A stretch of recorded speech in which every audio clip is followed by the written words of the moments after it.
Shalom saudara-saudari terkasih, devosi berbagi hari ini bertema Yesus menanggung penderitaan.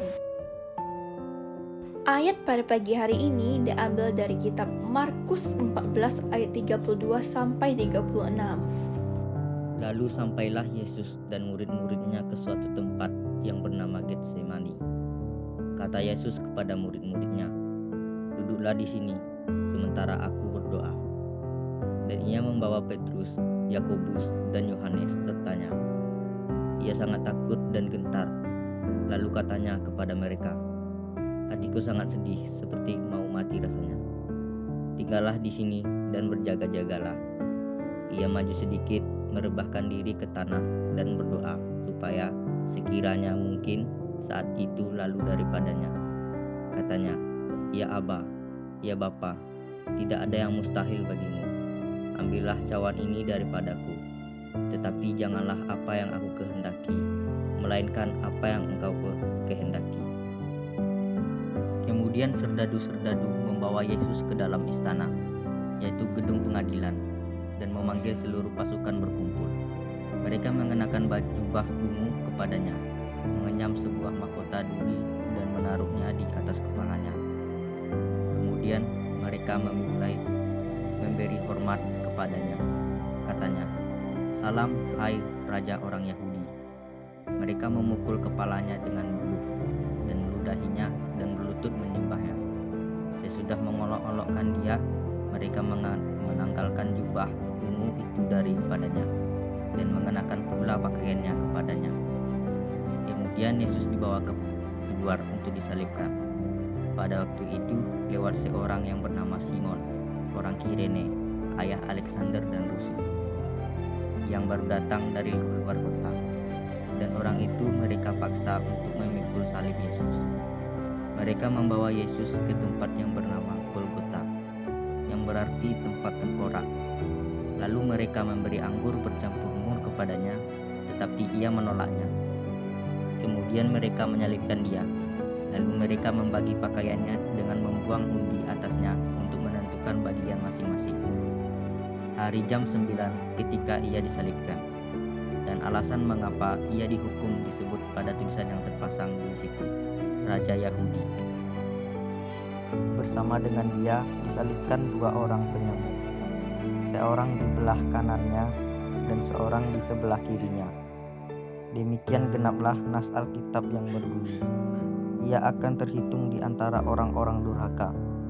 Orang-orang yang lewat di sana menghujat dia, dan sambil menggelengkan kepala mereka berkata, "Hai engkau yang mau merubuhkan bait suci dan mau membangunnya kembali dalam 3 hari, turunlah dari salibmu itu dan selamatkanlah dirimu."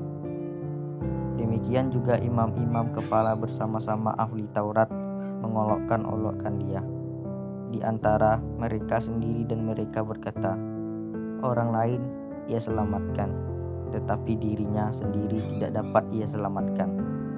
Baiklah Mesias, Raja Israel itu, turun dari salib itu, supaya kita lihat dan percaya." Bahkan kedua orang yang disalibkan bersama-sama dengan dia mencela dia juga.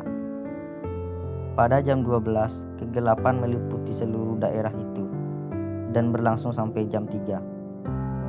Dan pada jam 3 berserulah Yesus dengan suara nyaring, "Eloi, Eloi, lama sabachthani," yang berarti, "Allahku, Allahku, mengapa engkau meninggalkan aku?"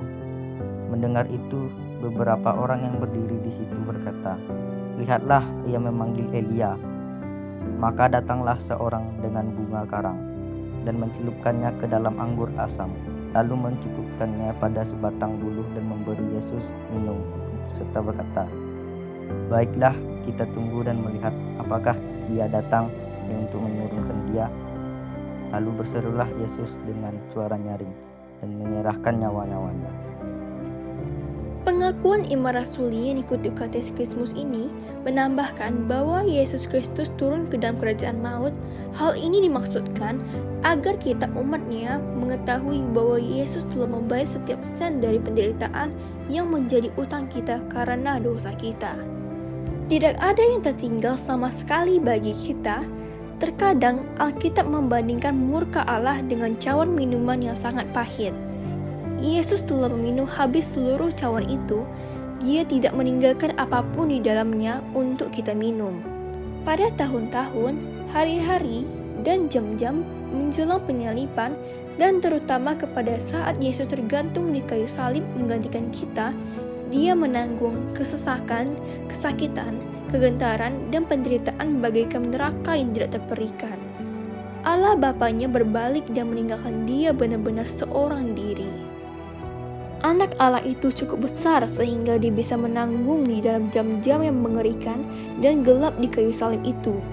Murka dan siksa yang akan seharusnya kita alami di dalam kekekalan. Mari kita berdoa. Yesus, terima kasih oleh karena-Mu yang telah menanggung penderitaan agar setiap kami dapat terlepas dari dosa. Amin.